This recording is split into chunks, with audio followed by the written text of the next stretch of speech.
Nilinaw ng Ipilan Nickel Corporation ang mga maling impormasyon na inilatag ni Vice Mayor Mary Jean Feliciano ng Brooks Point, Palawan sa pagdinig ng Senado noong March 9, 2026. Ayon sa INC, ang mga inilahad ni Vice Mayor Feliciano sa pagdinig ng komite sa Senado na pinamumunuan ni Senator Rich Hontiveros ay pawang mga lumang isyu na.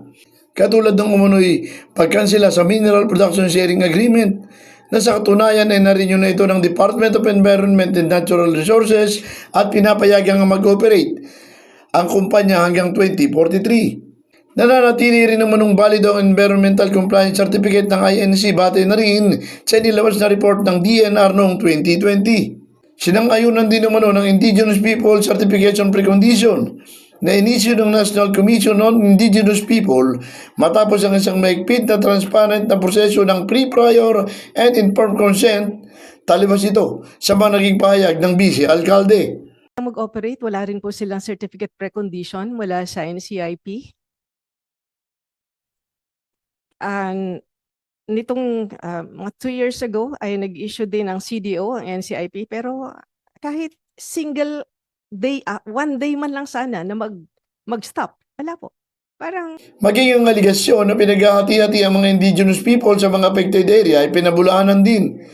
Katunayan, ang nagkakaisang posisyon ng IPDO BICAM sa pagpapatupad ng mga programa para sa kaigihan ng IP community gamit ang pondo mula sa royalty shares sa paggamit ng ancestral domain.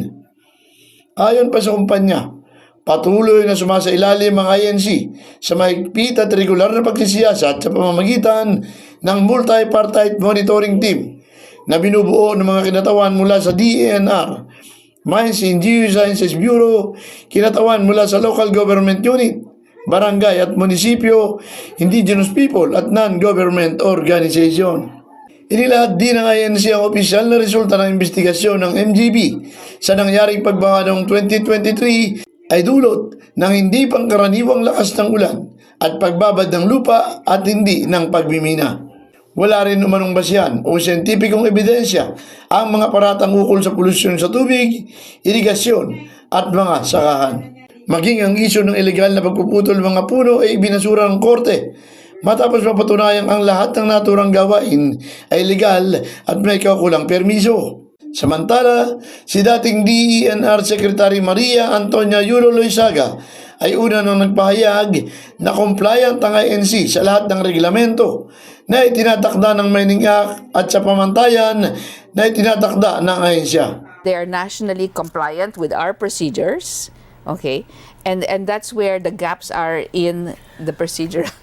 Binanggit rin ni Loizaga sa isang panayam anggil sa isyu ng INC ay pumasok sa protected area na ayon sa kalihim, bago pa ang proklamasyon ng protected area ay meron ng naunang prior rights. Maging sa isyu ng business permit, paglilinaw ng kalihim na sa umiiral na batas, ang business permit ay kinukuha kung saan naroon ang main office ng isang kumpanya. The way the law is written is you need to get a mayor's permit from where your head office is.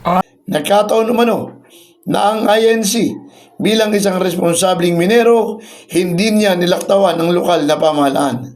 Katunayan, nagbayad ang INC ng 322.1 million sa mga buwis at bayarin, kung saan 299.4 million ay direktang ibinayad sa munisipyo ng Brooks Point. Kabilang dito ang 130.75 million para sa lokal na buwis at negosyo, 168.65 million para sa ecosystem at 1.73 billion para sa pambansang pamahalaan sa income tax, excise tax at iba pang statutory charges. Felix Tambongco, The Observer News, DWRV 103.9 News FM. Ikaw ang una.